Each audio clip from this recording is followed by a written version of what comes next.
Hey, today's topic is balloon tamponade, used as a life-saving emergency measure in variceal bleeding.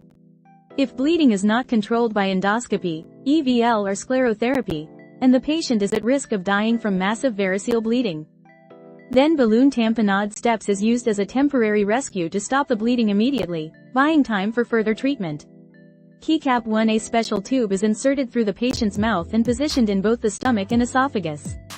Keycap 2 gastric balloon inflated inside the stomach anchors the tube and prevents blood reflux. Esophageal balloon inflated inside the esophagus applies direct mechanical pressure to compress bleeding varices. Keycap 3A suction port removes secretions and prevents aspiration of blood, keeps the airway safe.